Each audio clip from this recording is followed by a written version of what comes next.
সোনালের কাদা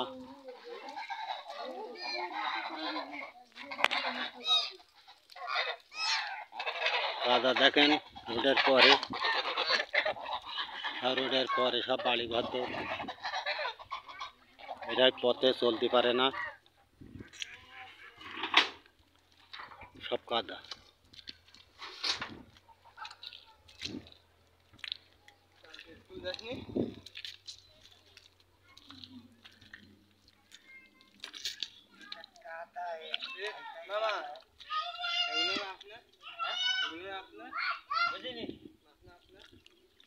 কাদা দেখেন প্রচুর কাদা, এরা যে বাড়ি ঘর থেকে বেরোতে পারে না, এই রাস্তা ফুল কাঁচা আর এই কাদা দেখেন অবস্থা বাড়ি ঘর থেকে।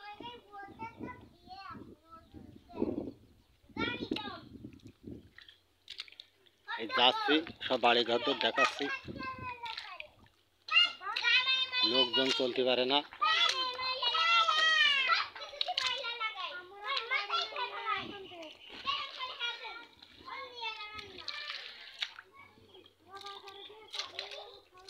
কাদা বনে যে কি হাঁটতে কষ্ট হয়, ছেলেপিলে স্কুল যেতে পারে না এই রোডে।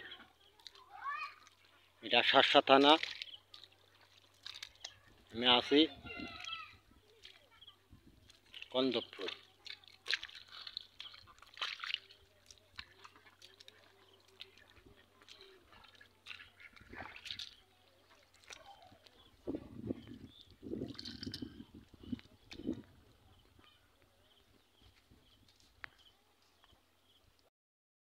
দেখছেন তো রাস্তার অবস্থা, শার্শা থানায় প্রচুর কাদা। আপনার দেখে একটু শেয়ার করবেন, ফলো করবেন। রাস্তাতে ছেলেপিলে স্কুল যেতে পারে না, খুব কষ্ট রাস্তাটা দেখেন। ধুল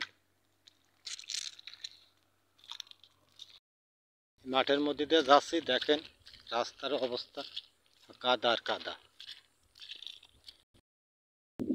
কাদা আর কাদা। এই রাস্তায় এই যাচ্ছে মাঠের মধ্যে দিয়ে, আপনাদের সব দেখাবো।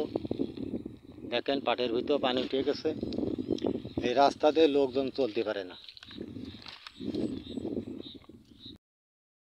দেখেন এইখানে একটা কালভার্ট হয়েছে, কালভার্ট তৈরি করেছে, এইসব পানি বেরোবে, তাই এই রাস্তার মাঝখান কেটে কেবল রাস্তাটা হলে একটু ভালো হইতো।